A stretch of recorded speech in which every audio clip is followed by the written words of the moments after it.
Assalamualaikum warahmatullahi wabarakatuh. Saya Daryl Muhammad dengan NIM 2023071048 ingin mempresentasikan klasifikasi penyakit daun jagung menggunakan CNN atau Convolutional Neural Network. Nah, proyek ini bertujuan untuk mendeteksi penyakit pada daun jagung secara otomatis menggunakan data dari gambar melalui dataset Corn Leaf Disease atau Kaggle. Jagung adalah salah satu komoditas penting dalam sektor pertanian di Indonesia. Namun produktivitas jagung itu seringkali menurun akibat serangan berbagai penyakit seperti blight, common rust, dan gray leaf spot. Nah, selama ini deteksi penyakit masih banyak dilakukan secara manual oleh petani atau ahli yang tentu saja membutuhkan waktu lama serta hasil yang beda. Nah, melihat masalah tersebut, saya mengembangkan sistem berbasis CNN yang bisa mengenali jenis penyakit daun jagung hanya dari gambar. Dengan pendekatan ini, proses identifikasi bisa dilakukan secara otomatis, cepat dan akurat, sehingga petani-petani bisa bertindak pencegahan lebih dini untuk mengurangi kerugian hasil panen. Oke, untuk tujuan proyek ini sebenarnya ada 4. Pertama itu membangun dan mengimplementasikan model CNN untuk mengklasifikasi citra daun jagung ke dalam 4 kelas, itu yang tadi saya sebutkan dengan blight, common rust, gray leaf spot, sama satu lagi ada healthy. Nah, yang kedua saya melakukan evaluasi performa model berdasarkan akurasi, presisi, recall, dan effort score. Lalu yang ketiga, saya menganalisis kendala yang dihadapi selama proses seperti pelatihan, serta mencari solusi untuk meningkatkan kinerja model. Sama yang terakhir, menghasilkan model deep learning yang nantinya dapat dikembangkan menjadi sistem deteksi penyakit daun jagung yang bisa langsung diterapkan di lapangan. Nah, aset digunakan berasal dari corn leaf disease itu, dataset dari platform Kaggle yang berisi 4.188 gambar daun jagung.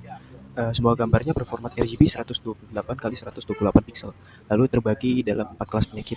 Tapi terdapat tantangan pada data ini, ada di bagian ketidakseimbangan jumlah gambar antar kelas. Sebagai contoh, kelas Gray Leaf Spot memiliki jumlah gambar jauh lebih sedikit dibandingkan kelas lainnya.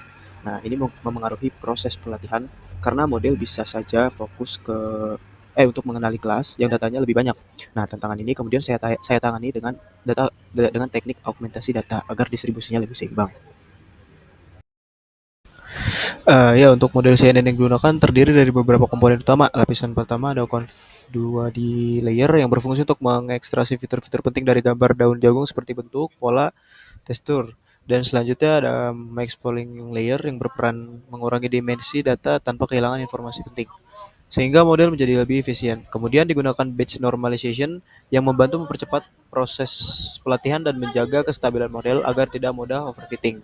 Dengan kombinasi beberapa lapisan tersebut, model dapat mempelajari karakteristik setiap jenis penyakit secara lebih mendalam. Lalu pada proses pelatihan dan validasi, sebelum model ini dilatih, semua gambar di-resize dan dinormalisasikan terlebih dahulu, biar memiliki ukuran dan skala warna yang seragam.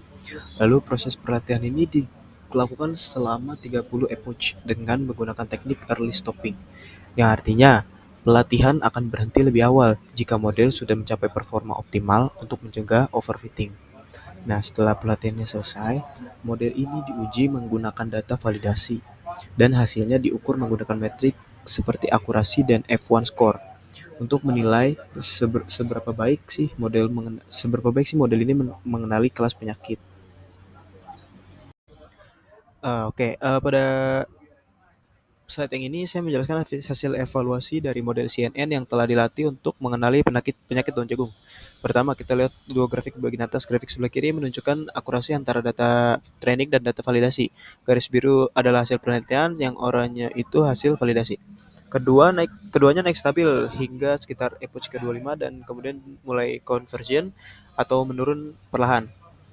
Ini menunjukkan bahwa model berjalan dengan baik dan tidak mengalami overfitting karena performa antara data pelatihan dan validasi berseimbang.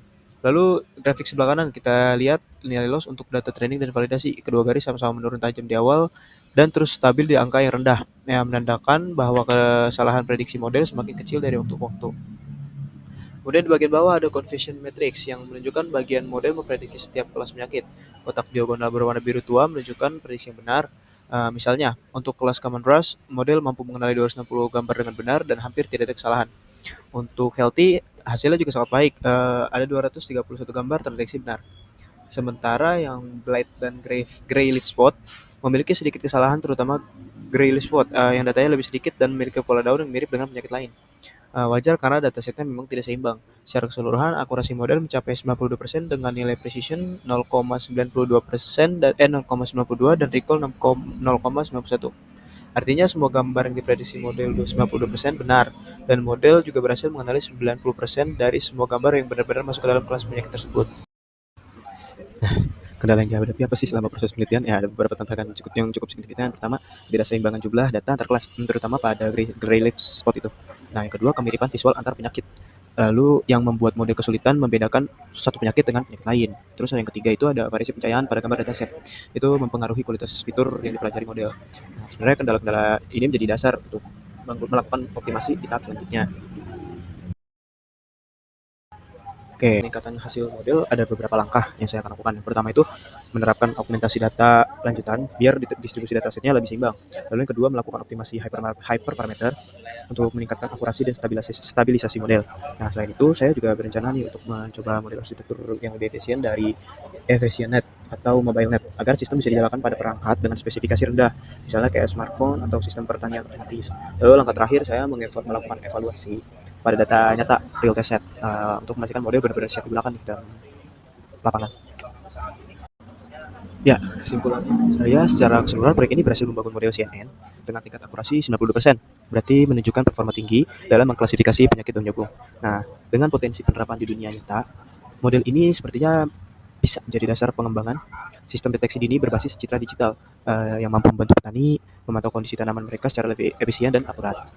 Melalui penelitian ini, saya berharap teknologi deep learning dapat terus dikembangkan dan dimanfaatkan untuk mendukung sektor pertanian di Indonesia.